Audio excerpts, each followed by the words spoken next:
I remember the day going to the mall. If you needed a job, you print up 20 resumes, you go to every single, shop, store, wherever, you hand out your resume, you might get, I don't know, 5 interviews out of the 20. And by the end of the day, you'll have a job. Welcome to the Canadian Mortgage Show. Here are mortgage professionals, Pang and Alex Shanks, to cut through the BS and educate Canadians on all things mortgages and real estate. Welcome to episode 88 of the Canadian Mortgage Show. Alex Pang here alongside Alex Shanks. Now, before we begin, make sure you hit that follow and subscribe button on Spotify and YouTube. We're at 111 on YouTube now, so thank you for that. We're a little higher on Spotify at 369. I talked about hitting the 250, the 500, the next mark, and maybe I've been guilty about this in the past, that maybe my goal setting is too narrow focused. I need to have bigger dreams. So let's get us to 1,000 on both platforms, okay? All right. Alex, how are you doing? I'm doing pretty good, Alex. Like, have you ever done goal setting, Alex? Like, have you ever written down goals? Every year. But do I look Yeah. back on it and I don't know. Now, do you let's talk about that. Like, do you set like very, again, lofty goals? Like, are you someone, or like, do you put higher than you think? I'm a conservative person. I always put like pretty much something lower that I'm like, I can do this. And I do it. I usually go past it, but like that just seems to work for me. I know other people like write higher goals that way. Yeah, I'm more of the realistic ones. I'm like, it's almost like a stretch goal where I'm like, okay, I've set maybe 20% more of my previous year because I'm like, okay, I would love to be double, but I'm like, realistically, yeah, I'm more on the realistic side. So, and other people's like, you got to look bigger. I'm like, well, how do I look big if I don't even get to the 20% more? So I think I know myself. When I don't hit something that I have in my head, I'm harder on myself, which again, maybe that would force me to do other things. But I usually like to hit a goal and go above it and be like, oh, awesome. Good job, Alex. You went past the goal you'd set yourself. Yeah, exactly. So, I mean, we all do goal setting where in order to get the goal, you kind of have to reverse engineer it and be like, in order to, like break it down to like the half, the quarter, the month, the week, the day, and what activities do you need to do to get those numbers and stuff. So, I want my goals to be realistic, attainable, achievable. Is it the KISS method? Keep it simple, No. stupid. And do you write them down like daily? Are you someone that does it like a daily thing for your goals? No. I have daily activities, but not like grandiose kind of things. Like, No, that's I've done I have like, this is an old one, like the 5-minute journal. It's a cool thing. Like, it's a great way. And I think I mentally go through that stuff in my head. I've never been like a goal, like a self-help or goal of writing it down. It's more of like, hey, I have an idea in my head and then I aim for it. But it's for people. And this is when we even talk about like debt and stuff. Me and you can look at debt differently than other people. We have better control of it. And that's the difference of someone writing it down. I think it's like a 25% chance of it happening better. And that's why, like, for some people, writing it down, it's like, hey, this is keeping it fresh in your head. So to me, some people should do it. But the same thing, some people are really bad at using the credit card. They shouldn't be using it. Other people use it, pay it off right away. And so again, I always like to tell people, like, you have to choose what you are going to follow. Just because, hey, you hear someone on Instagram that, hey, write your goals down every single day and it's going to make it happen. That may not be for you. Yeah, I agree with writing your goals down, or at least reviewing it on a regular basis. Like, okay, what do I need to do to get there, and what am I currently doing that's preventing me from getting there? And of course, there's going to be a change which will create some difficulty. You're like, oh, that's really hard, all that stuff. We But did a cool one this year, Alex. Like, with me and my wife, we sat together when we actually went to the NFC when we went to the conference for the Seahawks game on the train. Mm. We actually brought a massive calendar, wrote out what we kind of wanted to see for the rest of the year and everything. And actually put that stuff down. Life has gotten in the way. We haven't done all the stuff that we noted, but again, looking and actually writing them down. Hey, it's like, hey, this weekend we're going out to the lake on a boat. We wrote that down, and it's going to happen. But that's where it's like having some of those ideas in there is also a good thing. yeah, it's funny how goal setting for vacations happen a lot easier because it provides enjoyment for everybody. I'm like, let's make this happen. Whereas the goal setting for more of the granular things, it's not exciting, but it makes it's harder to do. But hey, we need to be disciplined. we got a big show. You want to lead us off, Alex? Yeah, let's jump into it. I mean, we're going to talk about this is again, this is where we're in such a weird place when we're going to talk about rates and everything here. But we got the Canada loss for jobs, and we lost 18,000 jobs. Employment rises now up to 6.9, which again, we're almost near that 7%. We were lower there. And through 2026, we've lost like 113,000 jobs. Now, again, these are reported jobs. And I believe I call these Fugazi numbers, like, again, like it's almost like the census. Did you fill the Did you get the census in, Alex, I before it was? did, and the questions they ask are pretty crazy. I'm like, oh, like of these people, what is their ethnicity? Like, are you trying to round us up or something? Yeah, that's it. Yeah. Okay. We didn't have our suite is empty right now. So we're like, oh, awesome. We don't even have to write anything in there because there's no one else in there at the moment. Yeah. Yeah. No, yeah, Yeah, exactly. So I'm like, I, so losing jobs, which if we go back to data and everything, losing jobs bad. That means economy doing bad, and that would mean like, hey, rate cuts. The hardest thing here, even after this, bond yields have actually shot up here. Today we're on what are we, May 15th, and bond yields have skyrocketed, which again, there's some weird stuff with Trump being in China and everything. People thought maybe the economy would actually look a little bit better, but there's some arguments going on there between China and the US, which is again putting uncertainty of what's going to happen across the world. And that's where this data here all points to, hey, rates should go lower. That is what all this stuff is telling us. But it is all the uncertainty times for everything else that, again, I don't think today is the time to be banking that rates are going lower. There isn't that is not the certainty we're at right now. yeah, I mean, we've long talked about two competing forces. Everything the economy is telling us it should go down. Well, the external force that we can't control is the Iran war, the tariffs that's propping it up. So it's kind of like, competing forces. And, like, yes, inflation's going up, which means that rates should go up. But I'm like, try saying that to the housing economy that's struggling, mass unemployment, and all those other things saying the otherwise. So Bank of Canada is stuck in a rock and a hard place. And so, like, I'm seeing some chatter too where, like, oh, there's a growing sentiment that Bank of Canada might seriously start considering raising rates. I'm like, that's not going to help the oil prices. That's not going to help anything.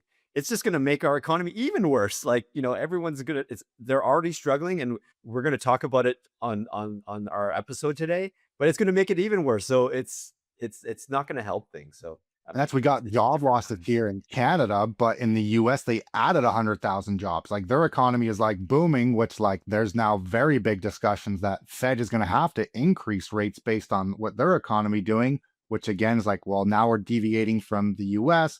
And that's where, again, I don't believe we see a rate increase in here in 2026. I'd put decent money on that today, but based on 2027, like there's a very good chance that rates could be going up. yeah, if we bring it back to the unemployment here, one starking, like, surprising stat here is unemployment for youth now is 20% in year Jeez. one. My goodness. So, I mean, this is levels historically reserved for severe economic crisis. So, I mean, I'm a little older than you, Alex, but I remember the day going to the mall. If you needed a job, you print up 20 resumes, you go to every single, shop, store, wherever, you hand out your resume, you might get, I don't know, 5 interviews out of the 20. And by the end of the day, you'll have a job. Did you ever do that, Alex? So I graduated during like the great financial collapse and everything. So I was in a time period when it was hard to actually get jobs as a younger person at that time. I was lucky enough I did get my first job up a mountain when I was 15. So I always had that, but in grade 11, I was like, oh, I want to have another job. I want to work on the weekends in the mountain and have another one. I think I applied to probably 50 places, Canadian Tire, Walmart, A&W. Like I tried for everything. I didn't care. And the only place I got called back from was Staples. No other place was hiring. And that's because we were going through a financial crisis then, which was more just wasn't what we're dealing with now, is that we're dealing with like companies not hiring people. For one, they're going more to AI and all that. And also we have immigrants taking these younger people's jobs, which again, there's issues with that all around. It's like, well, should these companies, for one, be setting aside jobs that is meant to be helping train our younger workforce? These people don't get jobs. If they just go right into college, they're not going to have a very good work ethic. why are they going to be like, oh, I don't have to do this. I was never taught this. And that's where what we've done with immigration, it's great. And I do not fault the immigrants coming in here and taking all these jobs. And a lot of them are working 3 different jobs. They're all working minimum wage. They're making more than the average person, but they're working 3 full-time jobs. And that's where there is no jobs for the teens to actually take. Yeah, I mean, it's not going to help our youth. Like right now, even talking about my kids, they don't have the work ethic that I do, and it drives me up the wall. So, I mean, I directly face it in my household, and you will face it, at Totally, and that's your I mean, household it too. I mean, I'll there'll be to me, I was lucky enough, my parents, like, I had chores and stuff, and there was ways chores did not get paid for, there was extra work, and again, that's we've started that for our kids, and again, I mean, I hope, but yeah, like, if you don't have a job, and for one, you don't know how a boss will treat you, how people are, like, going into, like you're now, like, okay, you're 20, you finished college, and now you're meant to be working, like, your full, like, actual real job, you're gonna be like, "What the hell? This is like, I don't even understand what's going on." Yeah, exactly. I mean, this is crazy thing is only 36.7% of 15 to 19-year-olds are now employed. I'm like, yeah, I believe it because, hearing from my son talking about it with his friends too. I'm like, yeah, like the fact that my oldest Jordan, he's working only because it's a family connection. It's through my brother-in-law's business that he's working. He was able to lucky enough to find another job, but that job wasn't great. But yeah, like kids are having a hard time these days. So No, I I think think what it some of them boils is I down to think some of it's people like there's just no jobs for them, and there's also like there's some laziness in there too. They're like, I don't have to work. that I'm not too. going to do It's this. just a combination of everything, and I mean, it really almost boils down to connections, who you know, right? Like it's easier to get. We've all talked about it's not what you know, it's who you know. Of course, you have to be competent and hardworking, but the who you know helps you get in the door to pass that initial barrier, and such here. So if we want to granulate the employment change by industry, most of the job losses, I mean, we've talked about too. Real estate is going through a cleansing right now. Construction, there's no new builds happening. So a lot of the people in trades, they're finishing up their existing projects with the high rises or whatever, but there's nothing new. So a lot of them are going to be out of work. I mean, information and culture, that's like, the high tech, AI is taking over a lot of stuff. Even with our resources, I mean, it's great that we've signed some MOUs, but at this point, we've seen more losses than gains. And yeah, everything else, I mean, business, healthcare, it's seeing more growth there, and it's probably more on the government side, the administration that we've seen growth in. So And I would say like with some of these pipelines and everything that's going on, and even like I know Alberta is booming right now. I was talking to some past people in the trades and everything, and like it is busy there. And so like I believe come summer here, like some of these numbers, I think our employment numbers going to drop that way with like those type of job. There's turnarounds going on, and I would hope that hopefully we see more stuff on the natural resources with these pipelines coming up and getting people like, again, it's not just adding jobs. We want to add well-paying jobs. Like that's what we need. Because again, we can make all these like, what is our minimum wage? I was about to say $15 an hour, but I think we're at like 19, like $19. No one's moving ahead with that. And that's yeah, what people are like, dude, it's right now it's 1785, but it'll go up to 1825 June 1st. So the crazy. I mean, I remember my inflation, it'll go up. Everything's gonna go up. Yeah, and that's I mean, I remember 675, I think was my first job. And that was like even that, I mean, in my head, you're doing the math of like, oh, okay, I'm gonna make X amount over these 8 hours and everything. Oh, and I gotta pay taxes. And I always remember, especially when I started my job at Staples, I always remember people would go to McDonald's. All the employers there, I'd go into Walmart, get like a Campbell's like soup, and that's what I'd have. And they're always like, "Why would you do that?" So I'm like, I don't want to work for 3 hours for free. I'm not going to buy a McDonald's meal and just have to work for 3 hours. Like that does not make sense to me. Yeah, I mean, my first job, I worked at Bread Garden when I was grade 10. My sister hooked me up because she was working at Bread Garden at the time, and she got me a job as a dishwasher. And I was making 5.50 an hour, and when I got a raise to $6, I'm like, "Whoa, that's awesome!" So yeah, times have changed. Times have changed. So according to CMHC data, newly built condos in Vancouver are too pricey to sell. Surprise, surprise. I'm like, I'm in the no kidding. In Vancouver, 81% of new unsold condo units are priced at more than $1 million. And more than 14% of it is over $3 million. I'm like, yeah, we're probably talking about the penthouses, the sub-penthouse houses and all that stuff. Now in Burnaby, Burnaby's becoming just as expensive, especially for those of you listening in the lower mainland in BC. Burnaby, 81% of new unsold units is on the market for more than $1 million. Do you see a problem here, Alex? This is probably part of the problem. Things were being built to appease investors or even offshore money, and now the taps have turned off. Like, hey, like now we see who's been swimming naked. Oh, and that's again, I even like when our material, like, and again, some of these things, like these places, some of them are built that they can't sell for any less. Like, it's not like some of these are like, it's not people wanting to make money. It's like, hey, we have to sell this amount just so we're actually in like break even. We're not talking about in the red. We're not talking about the black, and that's where it's a hard spot. Yeah, yeah. But I mean, so developers have a lot of stock to move. And do you want to touch on the next one? There might be some sort of bulk buying happening. Yeah. And that's, I mean, what's where we'll talk about this. We got the real estate company, Jester Group, plans to spend 500 million to buy more than 1,000 newly built condos and turn them into rentals. I mean, I'd like to go back. I can't remember when I talked about Alex, but I know that I talked about. I said, hey, especially in Toronto, these are going to turn into purpose-built rentals. Like that is what I've been saying, because again, we're not just going to let them sit here, and that's going to the things that's going to happen there. For one, we're just going to turn into rent and be happy. You're not going to own anything, for one, so people aren't going to be able to build equity, and the rental market is just going to fall off a cliff for pricing. And it's just going to be chasing to the bottom of, oh, I'm going to rent it to you for 18. No, down across the street, you can now get $1,500. I'm going there. Like, it's going to be bad all around for mom and pop investors and even these real estate companies. I would say, like, I don't fully know who the Jester Group is. I would say some of this funding is coming from the government. Yeah. I mean, yeah, they're doing this to try, take advantage of the HST rebate.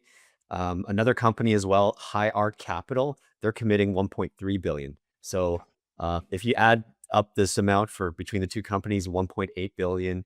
Now the HST rebate is now been expanded to include all buyers, not just Ooh. first-time purchasers. Okay. Now we all know that they are buying these at deep discount prices. So let's say, for instance, someone who got in at the peak, they're paying $1,200 to $1,400 a square foot. Well, the market has come down, because of what we've long talked about. Now the comps are probably what, 850, 900 a square feet? Depending on, yep. Yeah. Oh, Jesta and High Art Capital, in order to buy all these, they're not buying it at market value. They're probably buying it at 650, 700 a square foot. And because as a developer, I'm like, yes, please take these off our hands. Yes. All right. And so it looks like Jesta and High Art are probably, and of course they're gonna rent these out. And because you bought it at essentially almost 50 cents on the dollar now, right, from the initial offering, you're probably going to cash flow or be close to it, or maybe even be negative or around there. Hang on to it until the values come back up. It might take 3 to 5 years just to break even or whatever, or even longer. But they have the capital to be able to feed it for the next couple of years, where a mom and pop cannot. Oh, exactly. They're not able I to. mean, for them, Yeah. like them, not they're again, because they're doing it as a massive umbrella, buying so much at a discount, like their amortizations and everything. Like, even if they're going to be negative on the rental side, well, depending on who owns High Art Capital, where it's coming from, just like this is going to be losses for other companies that are making profits. Like, that's where people don't understand. I put some pretty good money that these will never go back on the resale market.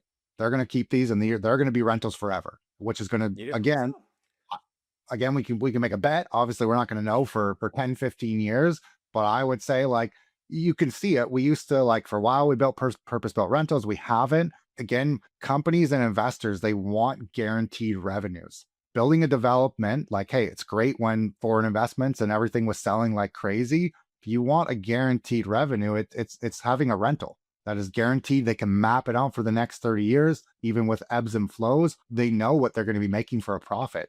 Someone's doing a development now, like, we're going to see less and less people wanting to do real estate developments unless they're getting the land for such a deep discount. I disagree with you, Alex. I'm on the other side. My thinking is that they are banking it now, buying a discount. They have the capital to withstand negative cash flow for a couple years or even or whatever. And when the market will eventually turn around, right? All markets do when it comes back to the more of a bull market cycle. I'm not saying they're going to sell off all of it. They'll probably sell off half of it at a nice tidy profit. I mean, uh, And that's I could say I would see a quarter of it, but like again, we see more people doing the purpose-built rentals and just doing that. You're getting better financing, and it's a continued revenue model. We talk about back in the day, like subscription-based stuff was really like limited. It was like, hey, you could buy this thing, you get access to it, where everything is subscription-based now, and that is what a rental is. It is a subscription-based model, and it's not guaranteed revenue, but it's much more than doing a development. which kind of brings me in the subscription model. YouTube's business is brilliant, and we're on YouTube as well, so we're not going to slag them that much.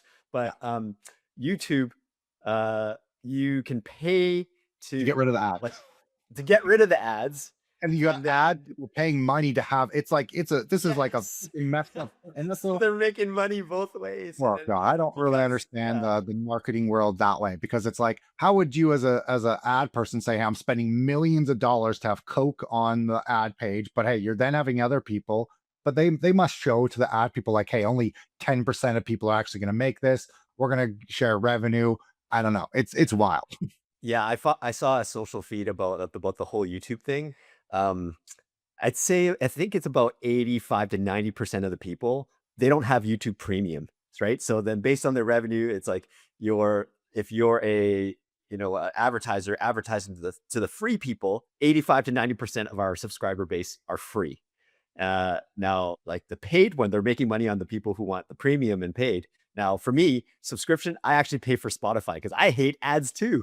Like, I don't want to hear that. Like, that's why I'm It's getting not Rage. even on Spotify. I don't really care about the ads. It's just I want to be able to skip songs better. I don't want to have to wait 3 songs and then get it. That's like Yeah. more why I pay on Spotify. But the one thing I don't love about YouTube now is like there used to be like the ad that you'd have to wait, but now there's always this one little thing that pops up in the bottom left. Like there's a mini ad now. And I'm like, I have to Really? click on the thing and get rid of it. I'm like, Yeah. oh, that's pissing All me these off. pop windows on the corners of everything, and then there's um options where you skip after you see the first 10 seconds, but there's some ads that they make you see. There is no skip option, and I'm sure if you look on Reddit, there are ways to get around it. Did you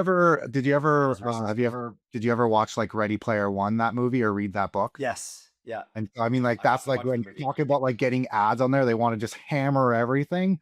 It's so Everything's interesting. visual in front of your face. These holograms everywhere, right? Which is every person's so different. Again, I don't click on ads. Ads are not like it is like I will steer so far away from an ad that it's but again, other people click on them. It's every person's psychology is different. And that's why again, Facebook makes money because of ads. Doesn't make money from anywhere else. YouTube makes money because of ads. Doesn't make money elsewhere. It's because of ads. Yeah, and it's and largely too, it's about exposure, and it's almost like brainwashing people. Like you blare it in front of their face so long that people remember it when the time comes up, or especially the ads that I really like is the ones that have the dedicated song that people hire people to make, like like Alpine Credits or capitaldirect.ca, that kind of stuff.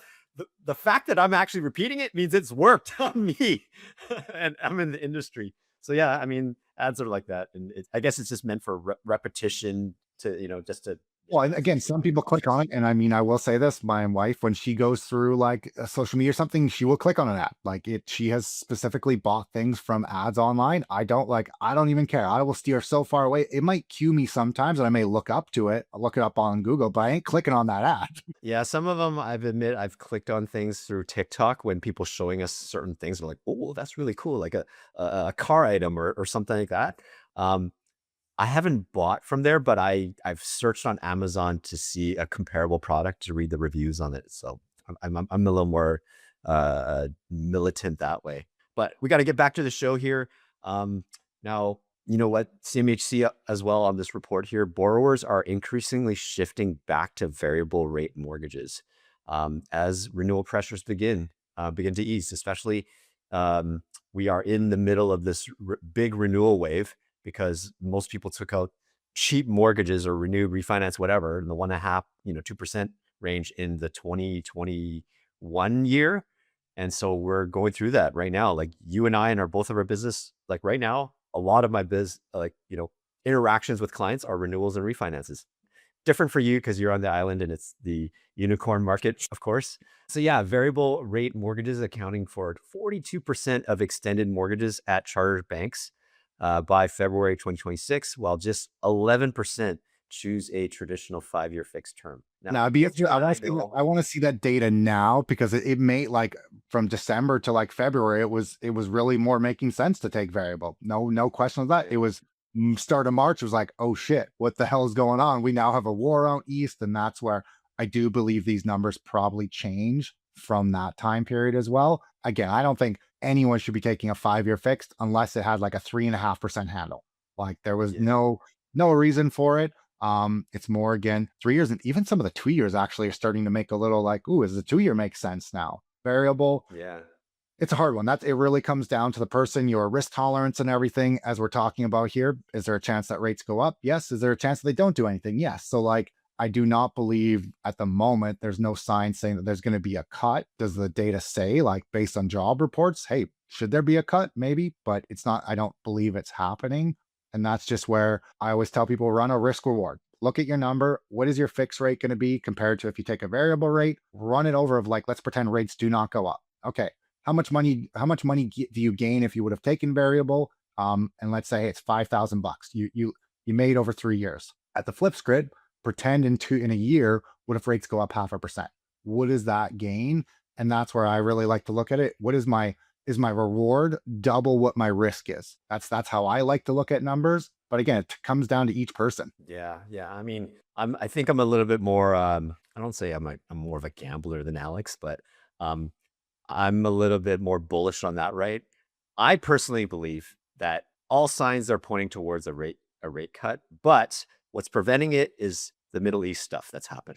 As soon as that stuff disappears and everything's settled, then we can get back to talking about the rates, economy sucking and the rates. So that's what I personally believe. And again, we're now in more of a parity of like, if we take out the last 3-4 years from like 2022 on, well, variable rate has always been lower than fixed rate. That has been the 35 years, which again, that's kind of where we're at today. It's hard. And I have the feeling in my stomach of right now, like it's uncertain right now. The data tells us that, hey, it's not going to shoot up. But again, we were all wrong 2022. There wasn't a single person that knew that rates were going to go up as quickly and as fast as them. We knew it was going to happen. But again, like we have to take that data and be careful of what's going on in the future. I do not see that happening, but also we didn't see it happening back then. Yeah. I mean, this time I think, you and I and the rest of the industry, we're more sensitive now.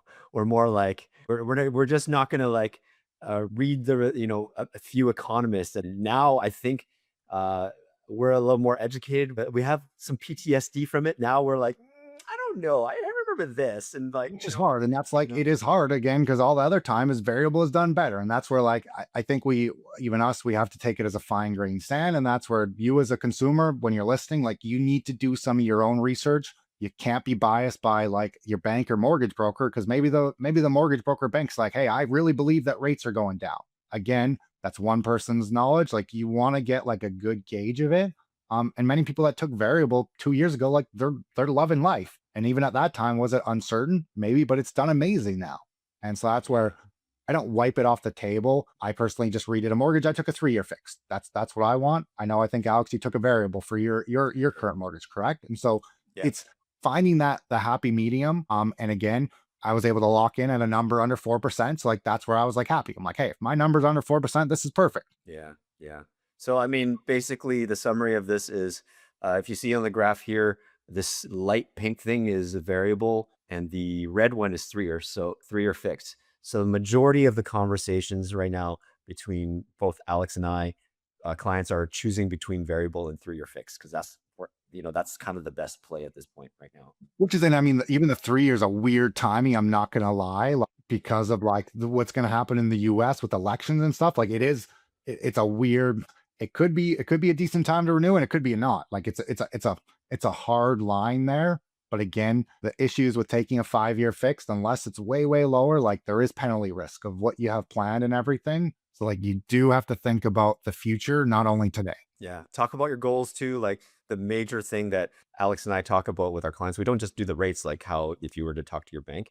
Do you have any plans for your home? Like are you going to be upgrading, selling, downsizing, anything? Is there any possibility? I'm like, oh, okay, there might be a possibility. We're in here for now, but it's getting a little tight. We might look at upsizing in the next couple of years. Well, in that case, you should probably take a variable.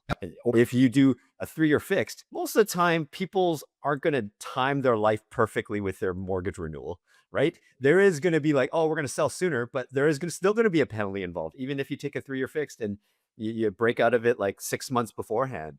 In that At case, least like well, that's just where you're limiting that, where like, hey, at least yeah, most likely you're going to be in a 3-year fixed, or again, you're in the yeah, right product that you can port it. Like there is so many other things that way. And that's just where, yeah, trying, no one can plan it. And the longest I've stayed in a mortgage is 3 years. That I know that. And I've paid penalties on 5-year fixed. So it's like, it's ingrained in me, Alex. Nope, nope, nope, nope. But again, other people have had amazing times from it. And so like, mhm. there is not a perfect for each single person. Yeah, for you and I, because we're movers and shakers, we make moves all the time, so we want something more flexible. Remember last week where I talked about because I guess I'm new to the whole media thing. Why is Quebec so resistant on pipelines? Do you want to touch on it, or do you want me to? I'll let you talk about it because you found the Yeah, info and we kind of talked about it. And so tell me what is the reason that yeah. they're against it? So I did my whole AI research and Gemini thing, and this is what they came up with. Okay.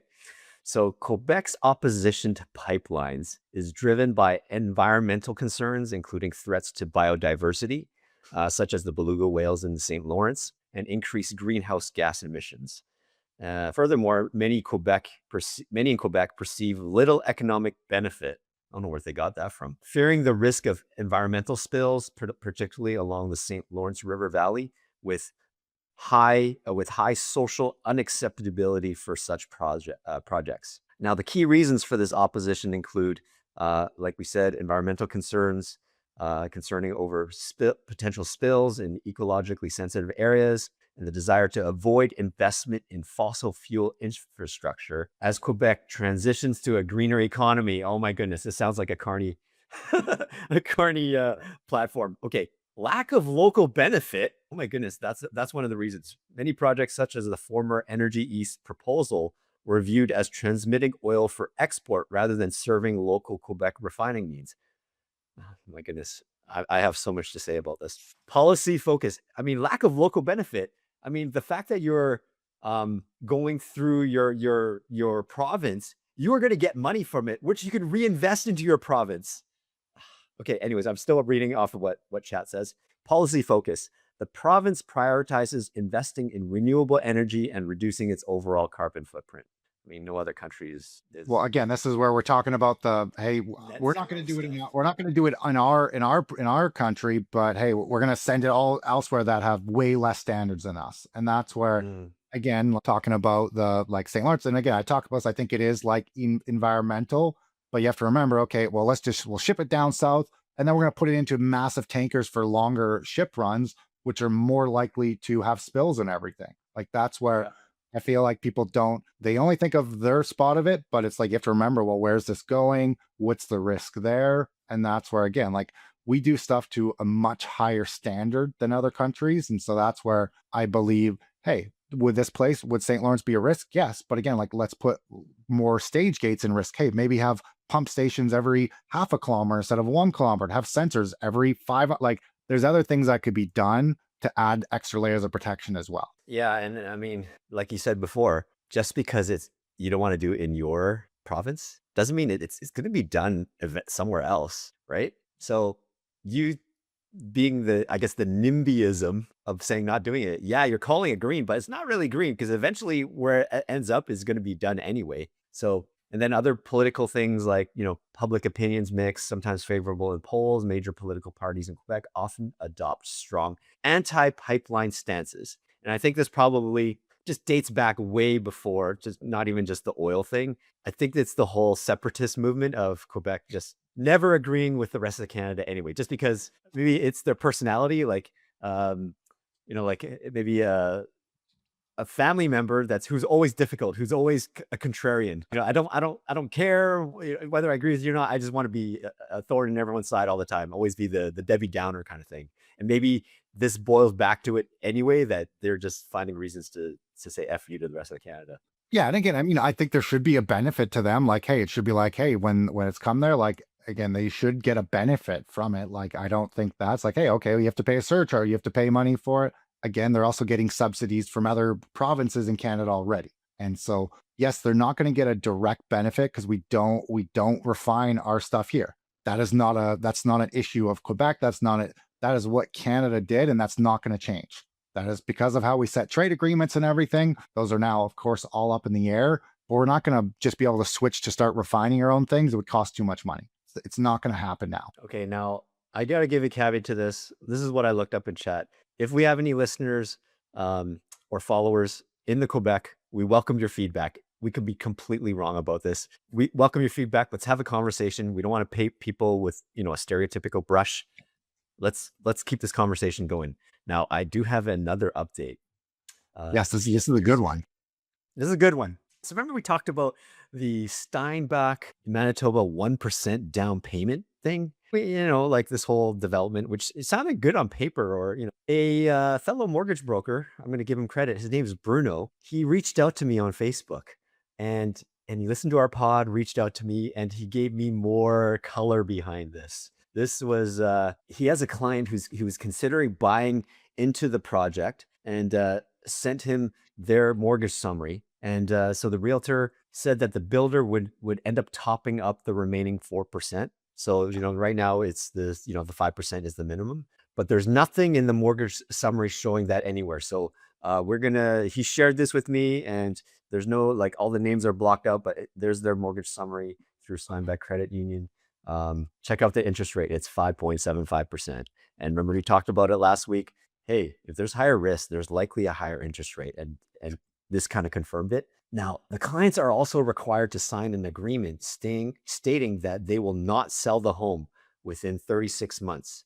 I mean, that's like, So that's the same as, think of like when we had the CMHC incentive, like that to me is not like a horrible thing. It's like, hey, we're giving you a massive discount with this. So like that's pretty fair. The interest rate is higher, and obviously we knew that they were going to add like a higher price tag to it. I don't think it's actually like horrible. Like, again, you're getting it for 1%. Now, again, I don't believe it's a great thing for every client. I believe you should have to show that, hey, maybe you just finished like schooling, you just don't have the down payment, you have great income, and you control your credit. But like, this could be freaking dangerous for many people. You could be like, oh, I spend all my credit all the time, and hey, I'm going to buy this place, and it could completely collapse some of these credit unions that are going to finance them.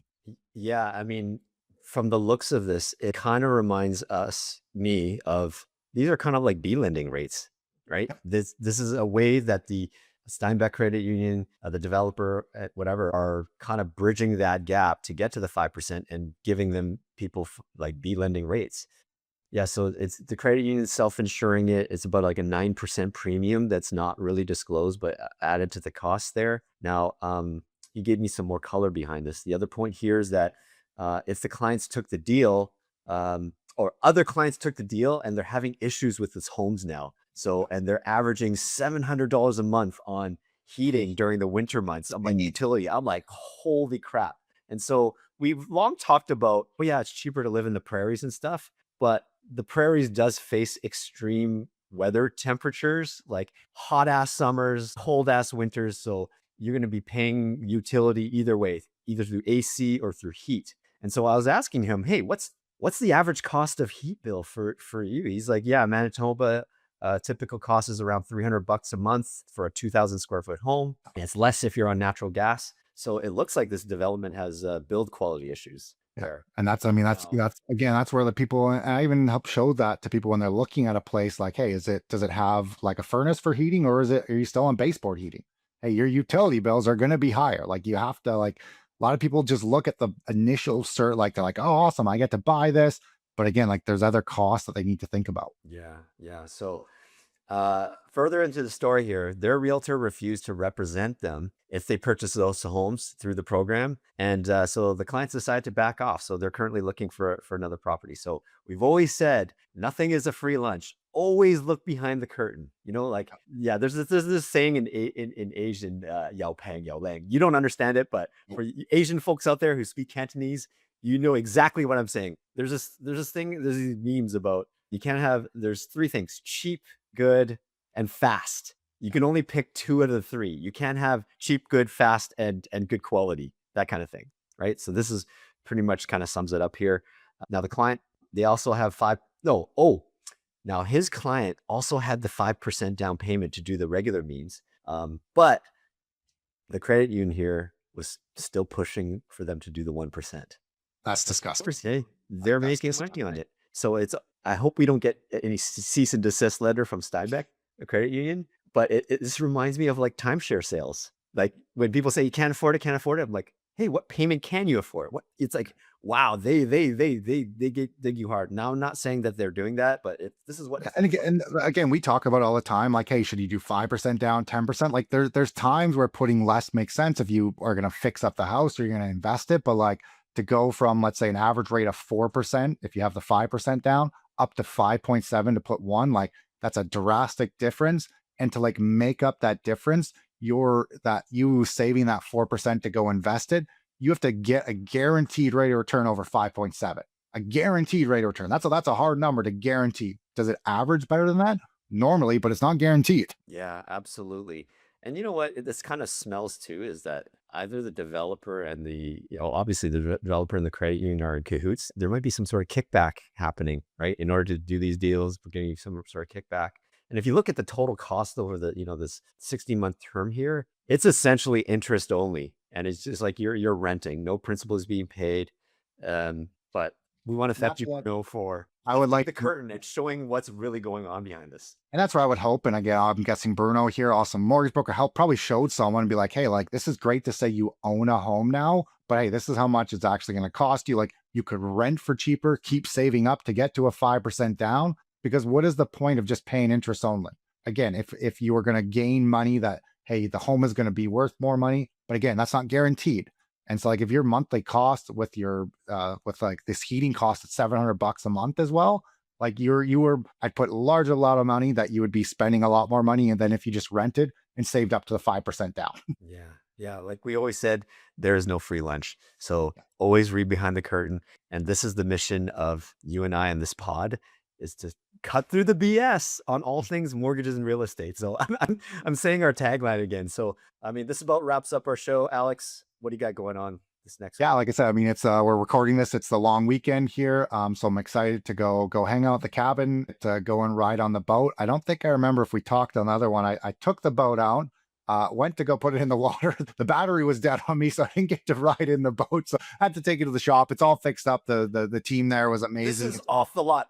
Are you buying? Did you buy a brand new boat, or is it wasn't used? brand new. It is used, but it is from a company, and they're awesome. Like it was not like, again, it was not nothing that they did. It just the battery ended up like at a little bit of a short, and it's so like they fixed it up instantly, which was amazing. And yeah, this weekend get to take it out, and I'm excited that way. Nice. You gotta post on the socials, Alex, about life with the Shanks, and this is what the life you lead when you have a podcast. Yeah, I'm still waiting for that day. Yeah. Yeah. Yes, And yeah, my week is gonna be busy, man. It's gonna be going through the gauntlet. So, so my, people have known my birthday is next week on Thursday, and I'm having a birthday dinner tomorrow night, which is the Saturday. My best friend's getting married 2 days later on my birthday on the 23rd, so I'm gonna be emceeing that wedding. Yeah, dinners galore, and we still gotta work. Yeah, I got a whole bunch of things going on. So it's not like yes, it's my birthday. I should be able to celebrate, but I'm like, oh, I got to MC this wedding. So I'm kind of working up till that moment. So, but anyways, I enjoy it, and I've signed up for that. But so yeah, it'll be busy time for me, but it'll be good. Yeah. Once after the 23rd, I'll be like, oh, I feel like I'm going to take a break, but yeah. Folks, yeah, thanks for tuning in. Again, make sure you like, follow, and subscribe. Share our episode and our podcast to others. So let's help grow this community. On behalf of Alex Shanks, I'm Alex Pang. Thanks for tuning in to this episode of the Canadian Mortgage Show. We'll see you next time. If you enjoyed this episode, make sure to like and subscribe. If you're listening on Spotify or Apple, make sure to follow us. Please give us a 5-star rating. You can even send us an email because we want to know what you guys want to hear about. That's what we're here for. Reach out anytime.